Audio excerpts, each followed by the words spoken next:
परम सत्कार योग गुरु प्यारी सात संगत जी, राधा स्वामी जी। संगत जी, आज की साखी में आप जानेंगे कि हमें हमेशा अपने सद्गुरु के दिखाए मार्ग पर चलना चाहिए। अगर हम ऐसा नहीं करते तो जीवन कष्टों से भर जाता है। एक बार की बात है, एक सत्संगी था जो सद्गुरु से अरदास कर रहा था कि बाबा जी, मैं रोज़ सत्संग सुनता हूँ, पूरे मन से सेवा भी करता हूँ, लेकिन मुझे इसका कोई फ़ायदा नहीं मिल रहा, कोई फल नहीं प्राप्त हो रहा। सद्गुरु पूछते हैं, क्या चाहिए तुझे, कैसा फल चाहिए?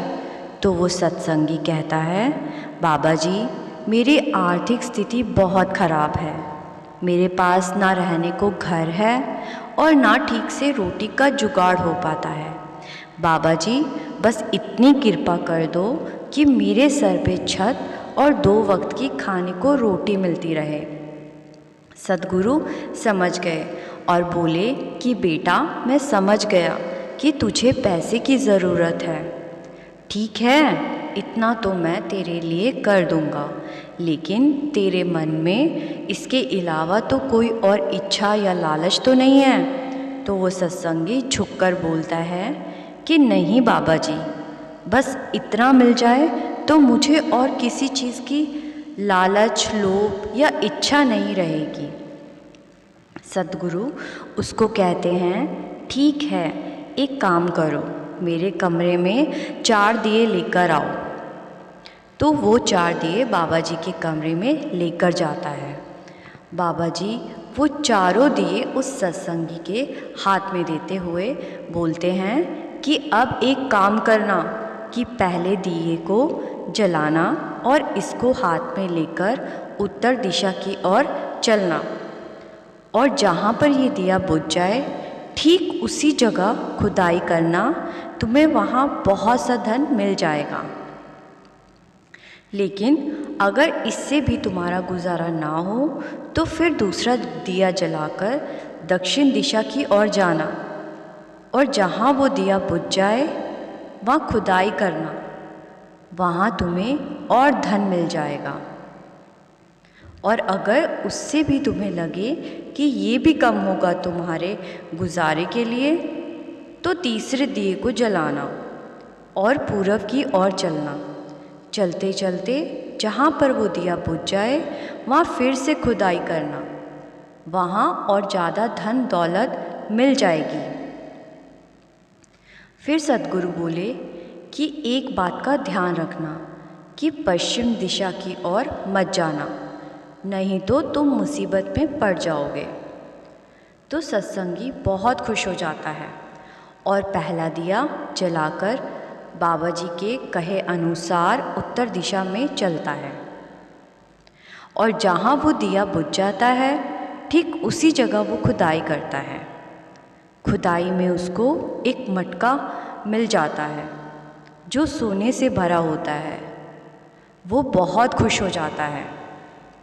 फिर वो सोचता है, ये तो कम है, मुझे तो और चाहिए, इसलिए वो दूसरे दिए को जलाकर दक्षिण दिशा की ओर चलने लगता है, और जहाँ दिया बुझ जाता है ठीक वहीं खुदाई करता है, जहाँ उसको एक बैग मिलता है जो नोटों से भरा होता है। वो उसको देखकर बहुत खुश हो जाता है, लेकिन उसकी इच्छा अभी भी ख़त्म नहीं होती, इसीलिए वो तीसरे दिए को जलाकर पूरब दिशा की ओर चलता है, और जहाँ दिया बुझ जाता है वहाँ खुदाई करने लगता है, जहाँ उसको हीरे जवाहरात मिल जाते हैं। वो इतना खुश हो जाता है कि उसका दिमाग ठीक से सोचना बंद कर देता है, और उसके दिल में लालच और इच्छा और ज़्यादा बढ़ जाती है। वो सोचता है, अभी तो एक दिया और बाकी है, और वो उस दिए को जलाकर पश्चिम दिशा की ओर चलने लगता है। जहाँ वो चौथा दिया बुझता है वहाँ वो सत्संगी खुदाई करता है, और खुदाई में उसको एक सुरंग मिलती है।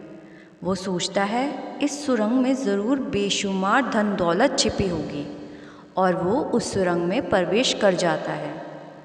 सुरंग के अंदर एक अंधेरा कमरा होता है और कमरे से आवाज़ आती है कि कौन है भाई और कहाँ चला आ रहा है। वो सत्संगी बोलता है, मैं तो एक सत्संगी हूँ, लेकिन तुम कौन हो? वो अंधेरे में बैठा आदमी वहाँ से बाहर जाने लगता है। इतने में वो सत्संगी फिर पूछता है, भाई तुम हो कौन और कहाँ जा रहे हो? तो वो आदमी बोलता है, जैसे तुमने सतगुरु का हुक्म नहीं माना, ऐसे ही कई साल पहले मैंने भी उनका हुक्म नहीं माना था।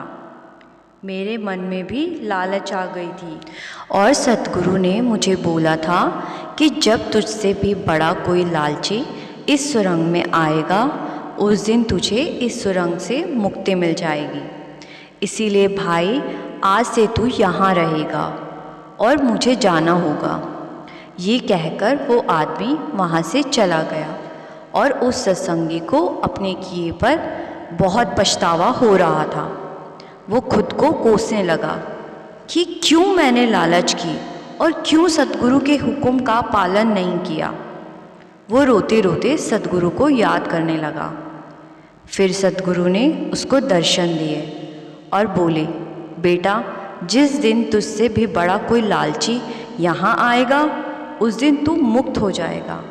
वो सत्संगी आज भी अपने से बड़े किसी लालची के वहाँ आने का इंतज़ार कर रहा है।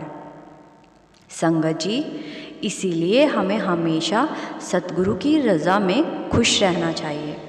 हमें और ज़्यादा की इच्छा नहीं करनी चाहिए, क्योंकि सतगुरु को पता है कि किसको कब और क्या देना है। और हमारे बाबा जी ने हमको इतना कुछ बख्शा है, हमें उनका शुक्राना अदा करना चाहिए और सतगुरु के दिखाए मार्ग पर ही चलना चाहिए, क्योंकि सतगुरु द्वारा निर्देशित मार्ग हमें हमारी असली मंजिल तक पहुंचाएगा। सुख वेले शुक्राना, दुख वेले अरदास, हर वेले तेरा सिमरन। गुरु प्यारी साध संगत जी, इसी के साथ आपसे विदा लेती हूँ।